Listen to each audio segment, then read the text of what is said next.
Hello बच्चों, नमस्कार। आप सभी का अपनी भाषा YouTube चैनल में स्वागत, अभिनंदन। हम पढ़ रहे हैं राजस्थानी कवि जिनका नाम है कृपाराम खड़िया। 3 लोगों के बारे में हम पढ़ चुके हैं, उनकी व्याख्या कर चुके हैं।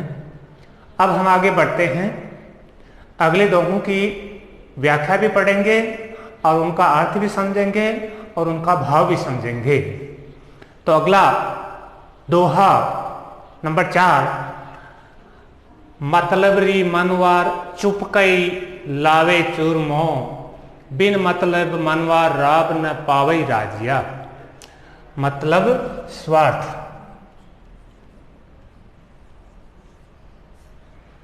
मनवार आप जानते हैं, राजस्थानी शब्द भाषा का शब्द है जिसको कहते हैं मनुहार। चुपके चुपचाप,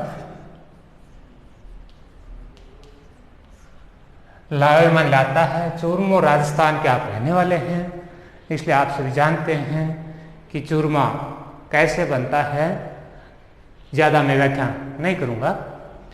बिन मतलब मनवार, राब गन्ना जो होता है उसकी 3-4 स्टेप होती हैं। मिश्री,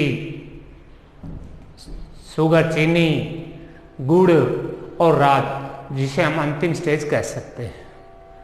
गन्ने से बनने वाले जो उत्पाद हैं उनका सबसे निम्न कोटि का उत्पाद जिसे राब कहते हैं। तो कृपाराम जी क्या कहते हैं अपने शिष्य को संबोधित करते हुए, हे राजिया, ये इस संसार का जो व्यवहार है वो स्वार्थ और मतलब से युक्त है। क्योंकि जब किसी भी व्यक्ति को अपना स्वार्थ सिद्ध करना होता है, अपने कार्य की पूर्ति करनी होती है, तो वो बड़ी मनोहार करता है, बड़ी इज्जत करता है। चुपके लावे चूरमो, और उस कार्य की पूर्ति के लिए वो चुपचाप आपको चूरमा खिला देता है।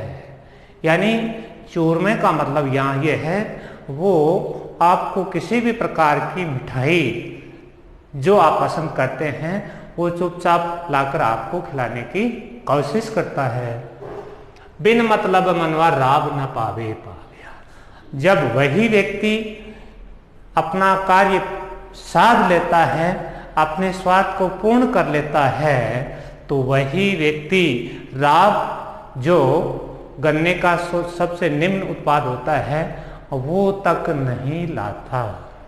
कहने का मतलब यही हुआ, ये जो सांसारिक जीवन है, बिना स्वार्थ के कोई यहाँ कार्य नहीं होता। तो अगर मैं इसको संकलित रूप से या दोनों लाइनों का साथ अर्थ करूं, कबीरदास जी के कबीरदास ने खिड़िया कृपाराम जी जो खिड़िया हैं अपने शिष्य को संबोधित करते हुए कहते हैं, हे राजिया, ये संसार या इस संसार के जो लोग हैं, जब उन्हें अपने कार्य की सिद्धि करनी होती है, अपने कार्य को पूर्ण करना होता है, अपना काम निकालना होता है, अर्थात स्वार्थ की पूर्ति करनी होती है, तो लोग हैं वो चुपचाप उस व्यक्ति को जिससे उनसे स्वार्थ पूर्ति करनी है, चुपचाप चूरमा खिला देते हैं। और जैसे ही उनका कार्य पूर्ण हो जाता है, जैसे उनका स्वार्थ सिद्ध हो जाता है, उसके बाद इस प्रकार के लोग हैं वो किसी प्रकार की मिठाई छोड़कर गन्ने का जो राब होता है वो तक नहीं खिलाने को तैयार नहीं होते। अब आप करते हैं अपन चर्चा इसी दोहे के जो मुख्य बिंदु हैं उनकी। उन बिंदुओं में सबसे पहले है शैली। शैली में आप देखिए, इस शैली में क्या बताया गया है, इस संसार के लोगों को सचेत करने के लिए और उपदेशात्मक के साथ साथ इसमें एक बात और भी कही गई है कि ये इस संसार का जो लोक व्यवहार है उसका भी हमें ध्यान रखना इस दोहे के माध्यम से। नंबर 2 भाषा। भाषा उसमें यही है, सरल राजस्थानी भाषा है, सरल भाषा जो कि क्या है, राजस्थानी। इसके बाद स्वार्थी संस्कार। ये जो संसार है इसके लोगों का, यहाँ के जन का जीवन किससे है, स्वार्थ से युक्त। बिना स्वार्थ के यहाँ कोई कार्य नहीं होता। चलो अब आगे चलते हैं। नंबर 5 अगला दोहा। इस दोहे में क्या है, मुख ऊपर मिठियास घट माई खोटा गढ़ई, इछड़ा सु इखलास राखीजे नहीं राजिया।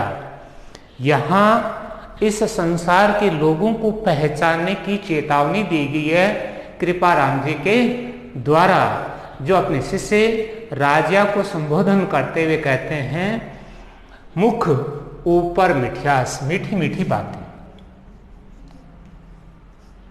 मीठी मीठी बातें। घट कहते हैं हृदय को, हृदय या मन, माही मानी में भीतर, खोटा कुटिल चालाक, और घड़ई मानी बहुत या ज्यादा। इष्टा माने ऐसे, इखलास माने मित्रता, राखी माने रखना, नहीं माने नहीं। खड़िया जी ने अपने शिष्य को संबोधित करते हुए कहा, हे राजिया, इस संसार में या इस लोक जीवन में मुख ऊपर मिठियास, ऐसे बहुत सारे लोग हैं जो सामने तो बहुत, मुख ऊपर का मतलब हमारे सामने साथ प्रत्यक्ष रूप से बहुत अच्छी अच्छी मीठी मीठी बातें करते हैं घट माई खोटा गड़े, लेकिन उनके मन के अंदर कुविचार होते हैं, दुर्विचार होते हैं, या कुटिल या चालाक भरे व्यक्ति होते हैं। ईश्वरास माने ऐसे इंसानों से, ऐसे व्यक्तियों से कभी भी मित्रता नहीं करनी चाहिए या मित्रता नहीं रखनी चाहिए। तो पूरा अर्थ क्या हो गया, हे राजा, इस सांसारिक जीवन में आपको व्यक्तियों की पहचान करते वक्त बहुत ध्यान रखना है, क्योंकि बहुत सारे लोग ऐसे हैं जो सामने साक्षात रूप से, प्रत्यक्ष रूप से देखने में बातें बहुत अच्छी मीठी मीठी करते हैं, लेकिन उनका मन, उनका हृदय है वो कुटिल, चालाकी, बुरी बातों से युक्त होता है। पहले तो ये चेतावनी दी, फिर क्या उसमें सुझाव क्या दिया, इखलास इखलास, यानी ये सलाह है कि ऐसे व्यक्तियों से इस संसार में बचना चाहिए, अर्थात इस प्रकार के व्यक्तियों के साथ कभी भी हमें मित्रता नहीं रखनी चाहिए। अब करते हैं इनके बिंदुवार विशेषताएं क्या है। शिक्षा इसमें ये दी गई है, ये जो संसार है उसके व्यवहार से सचेत लोग, व्यवहार के बारे में बताया गया है कि कैसे लोग इस संसार में हैं। शैली इसमें साफ दिखाई दे रहा है, उपदेश दिया गया इसलिए हो गया उपदेशात्मक। और ये आप सबने सुनी लोकोक्ति, मुंह में राम बगल में छुरी, ये एक लोकोक्ति है जिसका बहुत ही सुंदर प्रयोग कह सकते हैं, या इसको चरितार्थ करती है। इसे मैं अपने शब्दों में कह सकता हूँ, अपनी भाषा में भी इसका एक और भी कह सकते हैं, भेष जोगी का, कर्म ढूंढी का। इसका अगर ये बिंदु भी हम कहें, क्या बताया मैंने, अपनी भाषा में जैसे राजस्थान चल रही है, तो मैं खुद बता रहा हूँ अपनी तरफ से कि भेष जोगी का और कर्म ढूंढी का। देखने में तो बड़े सज्जन साधु लगते हैं, लेकिन जिनकी वास्तविकता का पता चलता है तो उनके कार्य हैं, व्यवहार है, वो बड़े कुटिल और गंदे। अगला दो है मित्रता का। देखिए संसार में सब कुछ रिश्ते, माँ बाप चाचा ताऊ, ये सारे के सारे रिश्ते हैं वो परिवार से जुड़े हुए होते हैं, तय होते हैं। एक रिश्ता ऐसा है जो हम स्वयं बनाते हैं और उसे कहते हैं मित्रता। मित्रता का जो रिश्ता आप तय करते हैं वो बड़ी सोच समझ कर करना चाहिए। तो यहाँ मित्रता क्या होती है इसके बारे में कृपाराम जी ने बताया है। सांचो मित्र सचेत कहो काम न करे किसो, हरि अर्जुन रहेत रथ कर हाँ क्यों राज्य। देखिए पहले शब्दार्थ बताता हूं। सांचो माने सच्चा, मित्र आप जानते हैं, सचेत तैयार, यहां तैयार है। और दूसरा शब्द ये भी कह सकते हैं आप तत्पर, कहो कहा हुआ, काम आप जानते हैं, किसो कैसा भी, कैसा भी काम हो। हरि आप जाते हैं, यहां हरि कृष्ण के लिए, भगवान कृष्ण के लिए। अर्जुन पांडवों का एक भाई जिसका नाम अर्जुन, हेत हित भलाई, कर हाथ हांक्यो हांका या चलाया। अब देखिए इसका अर्थ क्या है। कृपाराम जी कहते हैं सच्चा मित्र है वो हमेशा आपकी सहायता के लिए, आपकी भलाई के लिए सचेत तैयार रहता है। किसके लिए तैयार रहता है? कहो काम न करे, चाहे उसे कैसा भी काम आपने कहा उस कार्य को करने के लिए हमेशा वो तैयार रहता है। फिर इसी बात को दृष्टांत देकर के बताया है खिड़िया जी ने। हरि अर्जुन रहित, हरि यानी कृष्ण और अर्जुन की मित्रता आप सब जानते हैं। आप सभी ने महाभारत देखी है, सुनी है कि कृष्ण, भगवान कृष्ण ने अपने मित्र अर्जुन की भलाई के लिए रथ कर क्यों, भलाई के लिए अपने हाथों से रथ को चलाया, अर्थात सारथी बनना स्वीकार किया। तो यहाँ एक मित्र के क्या गुण होते हैं ये खिड़िया जी ने हमें साफ साफ बताए हैं। पूरा अर्थ क्या हुआ? कृपाराम जी के अनुसार, हे राजा, सच्चा मित्र होता है वो किसी भी कहे हुए काम को कहने के लिए हमेशा तैयार रहता है, हमेशा तत्पर रहता है, कभी मुड़ने का नाम नहीं लेता। जिस प्रकार एक दृष्टांत के माध्यम से सबूत के रूप में दूसरी लाइन में कहा गया है कि भगवान श्री कृष्ण ने अपने मित्र अर्जुन की भलाई के लिए, अर्जुन के हित के लिए स्वयं ने रथ चलाना स्वीकार कर लिया। अर्थात अर्जुन जब लड़ाई लड़ रहे थे तो भगवान कृष्ण है वो सारथी के रूप में यानी अर्थ के चालक बने। अब देखिए इसके बिंदुवार चर्चा। भाषा इसमें सरल राजस्थानी, इन दोनों में देखो ये तो सब में मुख्य बिंदु बन जाए आपका सरल राजस्थानी भाषा। आदर्श मित्र, आदर्श मित्र कौन सा होता है? आवश्यकता में जो सहायता के लिए तैयार, जैसा कि कृष्ण ने सुदामा के साथ भी बहुत अच्छी मित्रता निभाई है, ये भी आप सभी जानते हैं।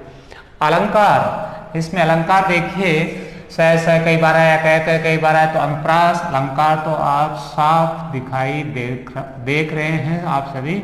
और दूसरा पहले लाइन की मिलती जुलती अर्थ एक दृष्टांत के माध्यम से बताई है, इसलिए इसमें हो गया आपका दृष्टांत अलंकार। ये दो अलंकार अनुप्रास और दृष्टांत।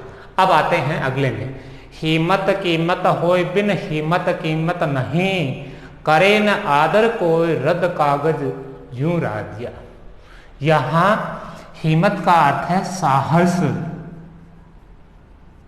मनोबल।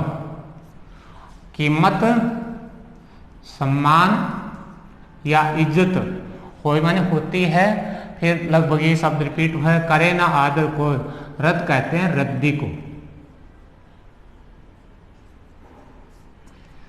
यहां फिर समाज से, लोक व्यवहार से परिचित कराया है कृपाराम जी ने।